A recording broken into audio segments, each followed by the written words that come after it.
പാലാ നഗരസഭയിൽ അവിശ്വാസം പാസ്സായിരിക്കുന്നു എന്നുള്ളതാണ്. UDF-ന് അധികാരം നഷ്ടപ്പെട്ടിരിക്കുന്നു, ഭരണം നഷ്ടപ്പെട്ടിരിക്കുന്നു എന്നുള്ളതാണ്. UDF-ന്റെ 5 കൗൺസിലർമാർ അവിശ്വാസത്തെ പിന്തുണച്ചിരിക്കുന്നു എന്നുള്ളതാണ്. നഗരസഭാ ഭരണം UDF-ന് നഷ്ടമായിരിക്കുന്നു. പാലാ നഗരസഭാ ഭരണം നഷ്ടമായിരിക്കുന്നു. പാലാ കൈവിട്ടിരിക്കുകയാണ്. കെ അഖിൽ വിവരങ്ങളുമായി. അഖിൽ, ഇപ്പോൾ നഗരസഭയുടെ ഭരണം UDF-ന് നഷ്ടമായിരിക്കുകയാണ്. 5 അംഗങ്ങൾ, UDF-ലെ 5 അംഗങ്ങൾ നേരത്തെ കോൺഗ്രസിന്റെ വിപ്പ് വാങ്ങിയിരുന്നില്ല. ഇപ്പോൾ അത് അവർ തിരിച്ചടിച്ചിരിക്കുന്നു, അല്ലെങ്കിൽ അവർ കോൺഗ്രസിന് പ്രതികൂലമായ തീരുമാനമെടുത്തിരിക്കുന്നു എന്നുള്ളതാണ്. അവിശ്വാസം പാസ്സായിരിക്കുകയാണ്.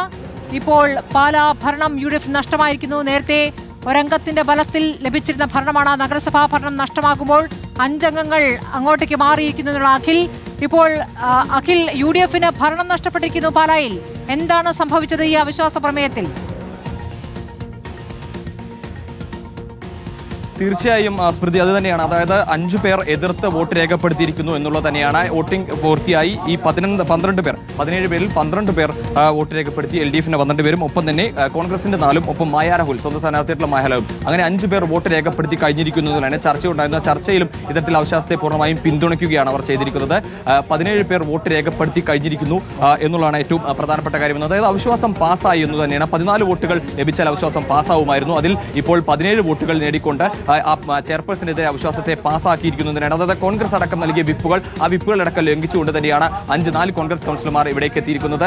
ഈ പരിപാടി അവിശ്വാസ പ്രമേയത്തിൽ പങ്കെടുക്കുക പോലും ചെയ്യരുത് എന്ന നിർദ്ദേശം നൽകിക്കൊണ്ടായിരുന്നു ഈ 4 പേർക്കെതിരെ, അല്ലെങ്കിൽ 6 പേർക്ക് 6 കോൺഗ്രസ് കൗൺസിലർമാർക്ക് DCC നൽകിയത്. ആ വിപ്പ് പോലും പൂർണ്ണമായി ലംഘിച്ചുകൊണ്ടാണ് കൗൺസിലർമാർ യോഗത്തിലേക്ക് പങ്കെടുത്ത്. തുടർന്ന് ഏകദേശം ഒരു മണിക്കൂറോളം സമയം ചർച്ചയുണ്ടായിരുന്നു. അവിശ്വാസത്തിന്മേൽ LDF-ന്റെയും അതുപോലെ തന്നെ കോൺഗ്രസിന്റെയും അംഗങ്ങൾക്ക് ചർച്ചയുണ്ടായിരുന്നു. ആ ചർച്ചയിൽ 5 കോൺഗ്രസ് കൗൺസിലർമാർ ആദ്യം പിന്തുണ നൽകി. അതിനുശേഷമാണ് ഇപ്പോൾ 5 പേരും എതിർത്തുകൊണ്ട്, അവിശ്വാസത്തെ പിന്തുണച്ചുകൊണ്ടുള്ള വോട്ട് കൂടി രേഖപ്പെടുത്തി കഴിഞ്ഞിരിക്കുന്നു.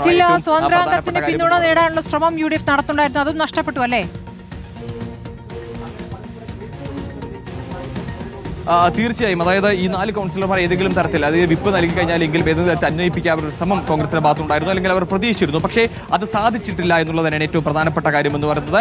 കോൺഗ്രസ് കൗൺസിലർമാർ ഒരു തരത്തിലും, അതായത് സ്വതന്ത്ര കൂട്ടായ്മ ഒരു തരത്തിലും മുന്നോട്ട് പോകാൻ കഴിയില്ല എന്നൊരു പ്രതിഷേധം, അല്ലെങ്കിൽ സ്വതന്ത്ര കൂട്ടായ്മയ്ക്കെതിരെ ഒരു പ്രതിഷേധം ആദ്യഘട്ടത്തിൽ തന്നെ, ഇപ്പോൾ എന്തായാലും ഔദ്യോഗിക ഒരു അനൗൺസ്മെന്റ് നമുക്ക് ഉള്ളിൽ കേട്ടിരുന്നു. അത് ഇത് സംബന്ധിച്ച് തന്നെ ആയിരിക്കും എന്നാണ് നമുക്ക് മനസ്സിലാക്കാൻ സാധിക്കുന്നത്. ഏതായാലും അത്തരത്തിൽ ഈ സ്വതന്ത്ര കൂട്ടായ്മ അല്ലെങ്കിൽ അവരുമായി ഒരു തരത്തിലും ഒന്നിച്ചു പോകാൻ കഴിയില്ല എന്ന് കൗൺസിലർമാർ ശക്തമായ നിലപാട് സ്വീകരിച്ചു. 6 പേരിൽ 2 പേർ ഔദ്യോഗികമായി വിപ്പ് സ്വീകരിക്കുകയും അവർ വരാതിരിക്കുകയും ചെയ്തു. പക്ഷേ മറ്റു 4 പേർ, ആ 4 പേർ ആദ്യഘട്ടം മുതൽ തന്നെ സ്വീകരിച്ചു വന്നിരുന്ന അവരുടെ നിലപാട്, ശക്തമായ നിലപാട്, ആ നിലപാടിൽ തന്നെ തുടർന്നു പോവുകയും ഇപ്പോൾ എന്തായാലും ആ വിശ്വാസ പ്രമേയത്തിന് അനുകൂലമായി വോട്ട് രേഖപ്പെടുത്തിയിരുന്ന 4 കോൺഗ്രസ് കൗൺസിലറും, ഒപ്പം തന്നെ UDF-ന്റെ വൈസ് ചെയർപേഴ്സണായിട്ടുള്ള മായ രാഹുലും അനുകൂലമായ വോട്ട് രേഖപ്പെടുത്തി കഴിഞ്ഞിരിക്കുന്നു എന്നുള്ളത് തന്നെയാണ് ഇതിൽ ഏറ്റവും പ്രധാനപ്പെട്ട കാര്യം എന്ന് പറയുന്നത്. അതായത് പാലാ നഗരസഭയിൽ ഏറ്റവും പ്രായം കുറഞ്ഞ, ഇന്ത്യയിൽ തന്നെ ഏറ്റവും പ്രായം കുറഞ്ഞ ചെയർപേഴ്സൺ, ആ ചെയർപേഴ്സന്റെ സ്ഥാനം, അല്ലെങ്കിൽ ഏറ്റവും പ്രായം കുറഞ്ഞ ചെയർപേഴ്സൺ 6 മാസത്തിനുള്ളിൽ കാലാവധി തീരുന്നു എന്നുള്ളത് തന്നെയാണ് ഇതിൽ ഏറ്റവും പ്രധാനപ്പെട്ട കാര്യം എന്ന് പറയുന്നത്. നമുക്ക് നമ്മളിപ്പോൾ നിൽക്കുന്ന ചെയർപേഴ്സൺ പാലായിൽ അവിശ്വാസം പാസ്സാകുമ്പോൾ UDF-ന് പാലാ നഗരസഭയുടെ ഭരണം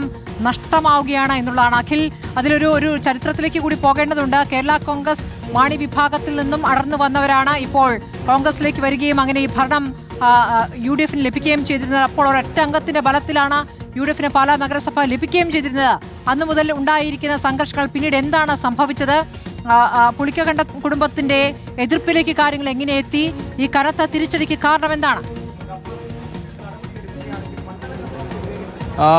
സ്മൃതി, ഇതിൽ തിരുത്തുണ്ട്. അതായത് കേരള കോൺഗ്രസ് എമ്മിനൊപ്പം ആയിരുന്നില്ല. ബിനു പുളിക്കക്കണ്ടം കഴിഞ്ഞ തവണ CPM, അതായത് CPM-ന്റെ ചിഹ്നത്തിൽ, അരിവാൾ ചുറ്റിക നക്ഷത്രം ചിഹ്നത്തിൽ മത്സരിച്ച ഏക ആളായിരുന്നു പാലാ നഗരസഭയിലേക്കുള്ളത്. അത് ബിനു പുളിക്കക്കണ്ടമായിരുന്നു. അങ്ങനെ CPM-നൊപ്പമായിരുന്നു. പക്ഷേ കേരള കോൺഗ്രസ്, അതായത് നിലവിലെ ധാരണ പ്രകാരം ഏറ്റവും അവസാന ഘട്ടത്തിൽ 1 വർഷക്കാലം ബിനുവിന് ചെയർപേഴ്സൺ സ്ഥാനം നൽകുമെന്ന്. പക്ഷേ കേരള കോൺഗ്രസ് അത് നൽകാൻ തയ്യാറായിരുന്നില്ല. അതിൽ നിന്നും വിട്ടുനിന്നു. ഈ വിട്ടുനിന്നതോടുകൂടി തന്നെ അതിൽ നിന്നും നൽകാൻ തയ്യാറല്ല. അങ്ങനെയാണ് ഇത്തരത്തിൽ ഈ ബിനു പുളിക്കക്കണ്ടം CPM-നോടും ഒപ്പം തന്നെ കേരള കോൺഗ്രസിന്റെ LDF മുന്നണിയോടും വിട പറയുകയും പോവുകയും ചെയ്യുന്ന. പിന്നീട് സ്വതന്ത്രരായി മത്സരിച്ചു. ആ ഘട്ടത്തിൽ പോലും ഈ CPM-ന് അപ്പോഴും ഈ ബിജുവിനെ ഒന്ന് മത്സരിപ്പിക്കണമെന്ന ആഗ്രഹം CPM-നെ സംബന്ധിച്ചിടത്തോളം. പക്ഷേ കേരള കോൺഗ്രസിന്റെ എതിർപ്പ്, അതുകൊണ്ട് തന്നെ അവർ മത്സരിച്ചില്ല. പിന്നീട് സ്വതന്ത്രരായി 3 പേര് മത്സരിച്ചു.